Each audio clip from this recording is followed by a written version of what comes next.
Muy buenos días para cada uno de nuestros amigos. Bienvenidos a nuestro canal. En esta mañana vamos a empezar con el capítulo número 10 del libro de Eclesiastés y vamos a orar y vamos a pedirle al Señor su bendición. Querido Padre que estás en el cielo, muchísimas gracias por regalarnos la linda oportunidad de poder estar frente a nuestros amigos, seres queridos, hermanos de iglesia, también con aquellos que especialmente están pasando por situaciones difíciles en estos momentos de crisis, de pandemia. Queremos pedirte que también estés con esos corazones que están sufriendo en estos momentos, Señor.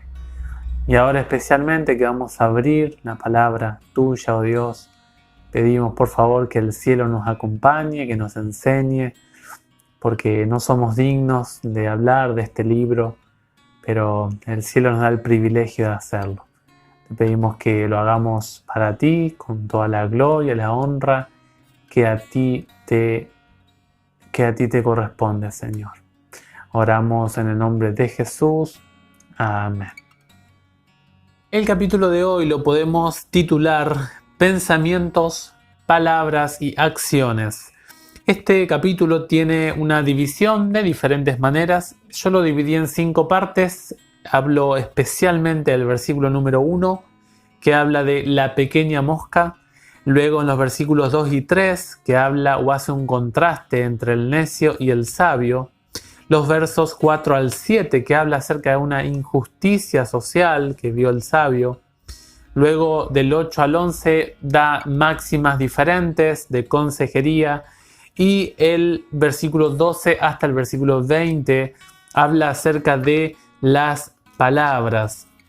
Noten ustedes que el verso 1 debe ser entendido en relación al versículo 18 del capítulo 9, el capítulo anterior. Dice, vale más la sabiduría que la maquinaria de guerra, pero una sola falla malogra mucho bien.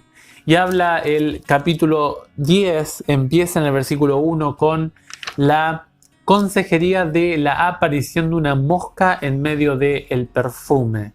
Un líquido, una sustancia que es de grato aroma, que huele saludable, que huele rico, pero una mosca, un animalito que representa al enemigo de Dios. ¿Por qué? Miren, la palabra Baal-Zebú, que es como le decían los fariseos a Cristo, que él echaba demonios por Belzebú, como se traduce en la mayoría de las traducciones. Saben que la palabra Baal-Zebú es Dios o el Dios de la mosca o de la putrefacción. Es interesante que la mosca representa la presencia del mal, del pecado.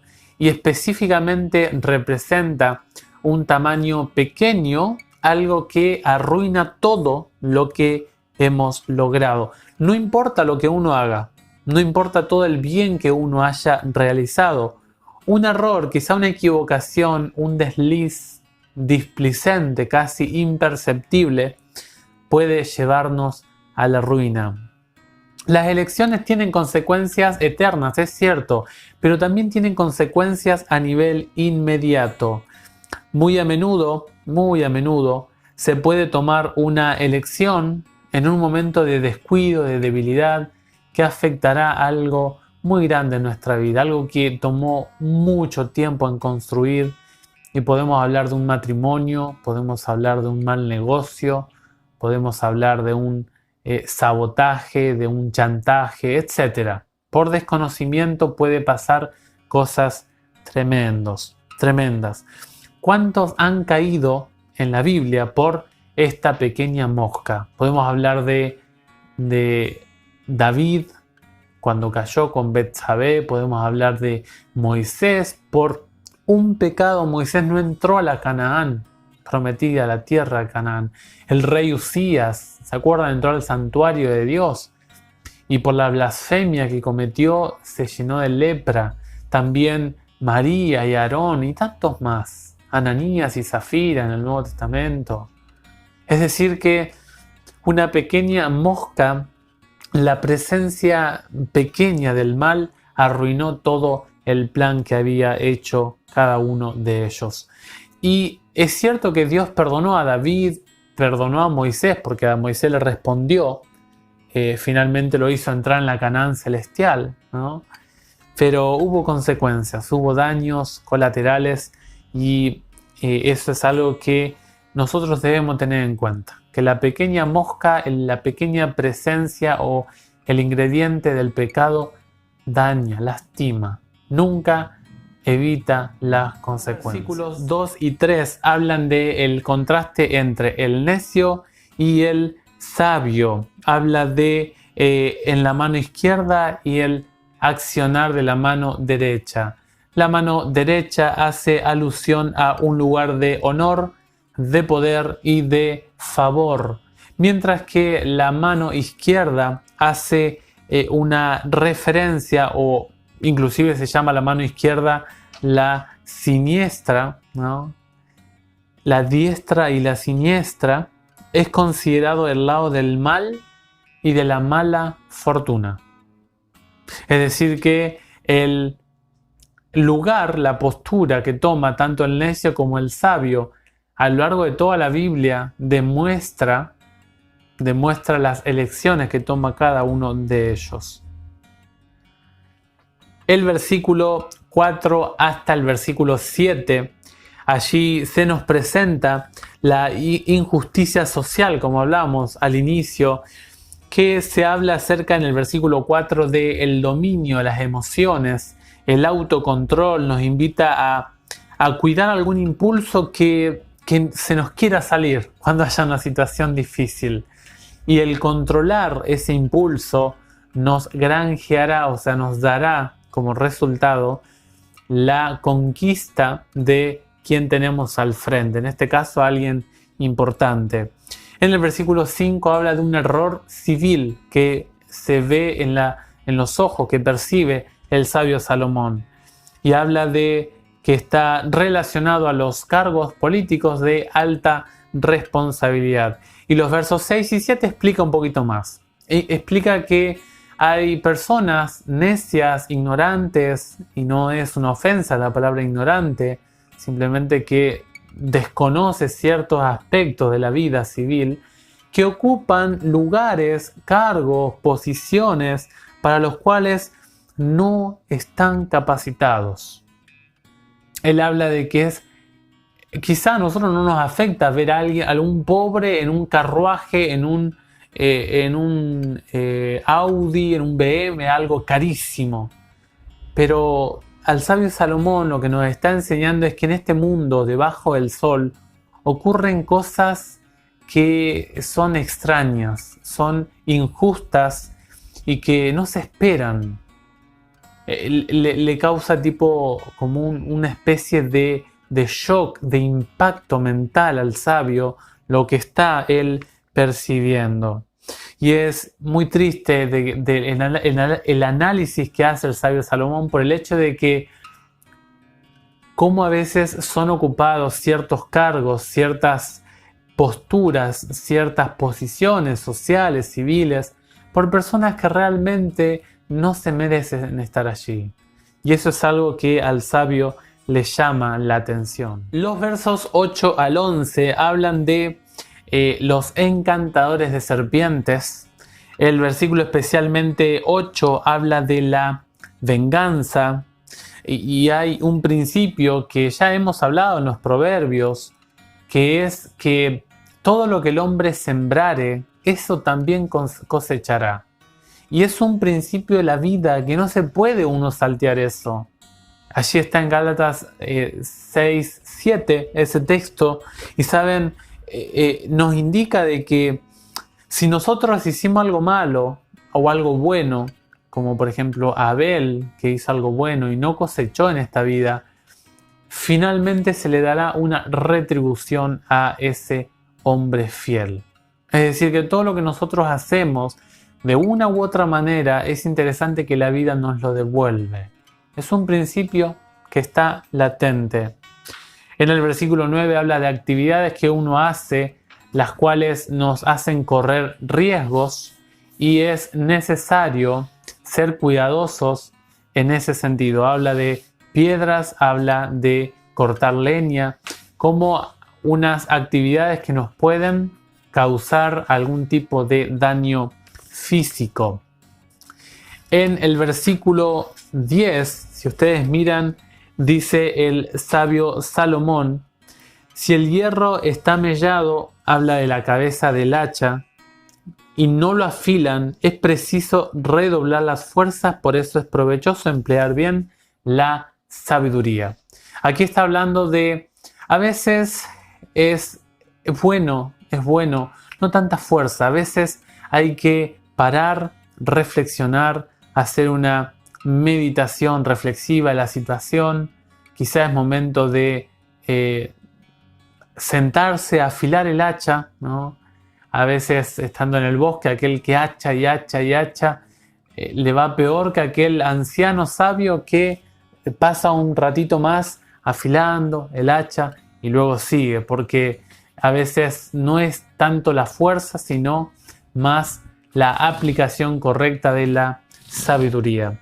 Aquí nos está hablando de la preparación antes de algún tipo de actividad. Este tipo de actitud nos podría entregar una ventaja mucho más grande.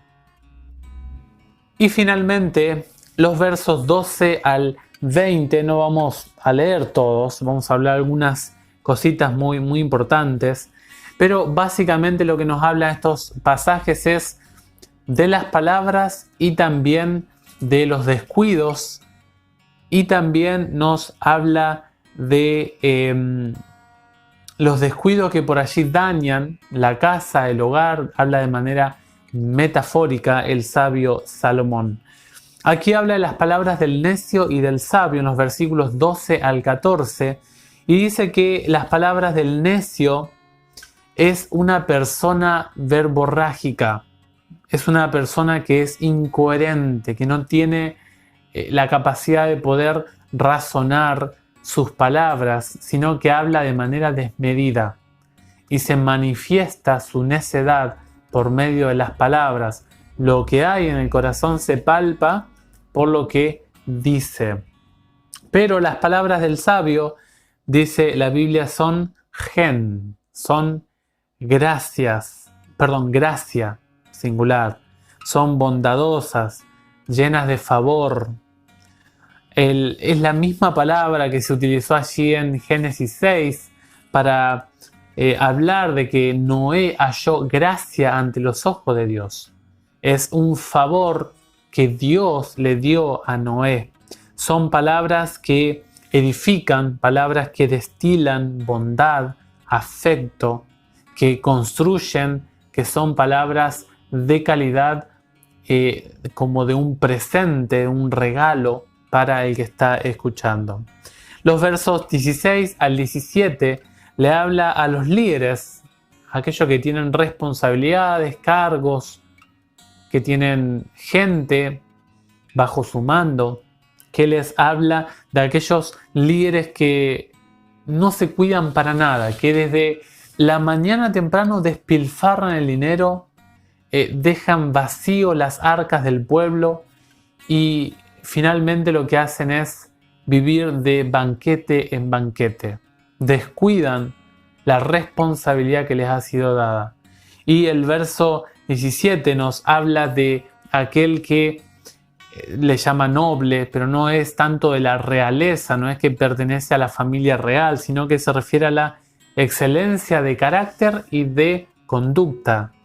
Y habla de aquellos que son líderes que comen temprano, que descansan temprano. Habla de la temperancia de los que tienen cargos políticos. El versículo 18 dice que la pereza provoca la debilitación de la casa, del programa de vida, queda afectado por la actitud del perezoso. Habla allí de que el dinero, en el versículo 19, habla de que el dinero es un beneficio que permite alcanzar todo tipo de deseo que la persona tenga. Y finalmente nos habla en el versículo 10 de pensamientos y acciones.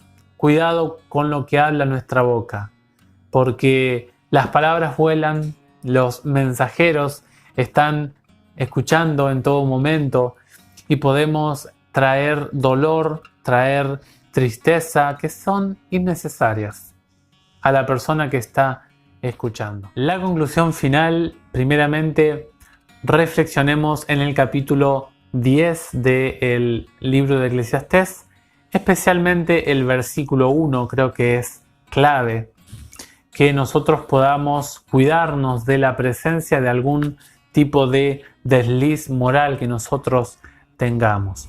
Deseamos desde el canal Enseñanza Bíblica que Dios les bendiga, les acompañe en el día martes de hoy, que inician muy feliz día, un abrazo a la distancia y nos estamos viendo en los siguientes videos. Sigamos estudiando, sigamos leyendo este libro Eclesiastés, que es un libro de pura consejería para nuestra vida personal. El Señor les bendiga y será hasta luego.